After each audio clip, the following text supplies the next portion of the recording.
ఎంతో టేస్టీ అయిన దొండకాయ కర్రీ, పప్పు కర్రీ ఎలా చేయాలో చూపిస్తాను చూడండి. చాలా సింపుల్. దొండకాయ ఫ్రై అయితే చేశాను. టేస్ట్ ఉంటుంది, ఈజీ కూడా. ఇలా చేయండి ఒకసారి అయితే. దొండకాయలు, ఆనియన్స్ కట్ చేసి పెట్టుకొని ప్యాన్ హీట్ అయ్యాక ఆయిల్ పోసుకొని జీలకర్ర, ఆనియన్స్, పచ్చిమిర్చి ఉంటే పచ్చిమిర్చి మీ దగ్గర ఉన్నాయి వేసుకోవచ్చు తాలింపులో. నేనైతే ఓన్లీ ఆనియన్స్ వేసిన, పచ్చిమిర్చి ఉన్నాయి కానీ మర్చిపోయి వేయలేదు. జీలకర్ర అవి అయితే వేసా. ఆనియన్స్ కొంచెం మగ్గినాక దొండకాయలు అయితే వేసుకోవాలి.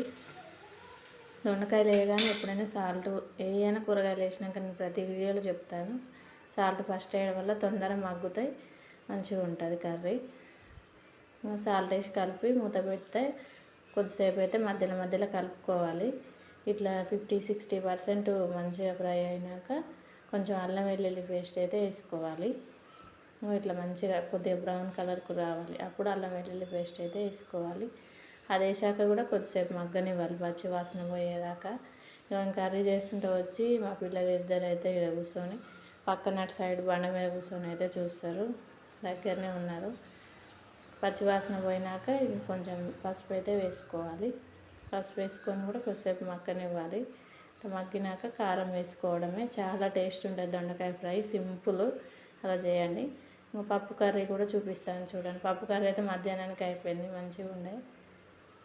ఇది కూడా సేమ్ అంతే. ప్యాన్ పెట్టాక ప్యాన్ హీట్ అయ్యాక ఆయిల్ వేసుకొని జీలకర్ర, తాలింపు గింజలు అంటే తాలింపు గింజలు, ఆనియన్స్, పచ్చిమిర్చి ఇవన్నీ అయితే వేసుకోవాలి.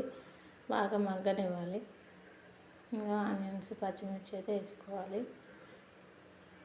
ఇవి వేసాక కొద్దిసేపు మూత పెడితే మంచిగా మగ్గుతాయి. ఇట్లా మగ్గాలి. మగ్గినాక మూత పెట్టుకొని కొద్దిసేపు మగ్గినాక మళ్ళీ తీయడమే. తీసాక కొంచెం అల్లం వెల్లుల్లి పేస్ట్ వేసుకోవాలి. మర్చిపోయా, కరివేపాకు కూడా వేయాలి. కరివేపాకు కూడా కరివేపాకు అయితే హెల్త్కి మంచిది. ప్రతి కర్రీలో వేసుకోవచ్చు, ఉంటే మనకి ఐరన్ కూడా గ్రోత్ అవుతుంది. కరివేపాకు కూడా వేసాక మూత పెట్టినాక మగ్గినాక అల్లం వెల్లుల్లి పేస్ట్ అయితే వేసుకోవాలి. వెల్లిపాయలు ఉంటే వేసుకోవాలి, కానీ నా దగ్గర లేవు. ఇంకా వీడియో స్కిప్ అయింది కొంచెం. అల్లం వెల్లుల్లి పేస్ట్, పసుపు వేసుకున్నాక వాటర్ అయితే పోసుకోవాలి. వాటర్ పోసినాక సాల్ట్ వేసుకోవాలి. ఇట్లా వాటర్ మరిగినాక పప్పు అయితే వేసుకోవాలి. పెసరపప్పు తీసుకున్నాను నేను. కర్రీకి పెసరపప్పే బాగుంటుంది.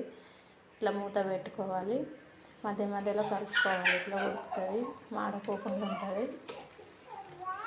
ఇట్లయితే కలుపుకోవాలి. ఒక 90% ఉడికినాక కారం వేయాలి. కారం ఫస్ట్ అయితే ఉడకదు. ఇట్లా వాటర్ అన్నీ పోయినాక కారం అయితే మన టేస్ట్కి సరిపడా కారం వేయాలి. సాల్ట్ అయితే మనం వాటర్ పోసాం కదా, అప్పుడే వాటర్లో వేసుకుంటే మంచిగా ఉంటుంది. ఇలాంటి మరిన్ని వీడియో కోసం సబ్స్క్రైబ్ చేసుకోండి.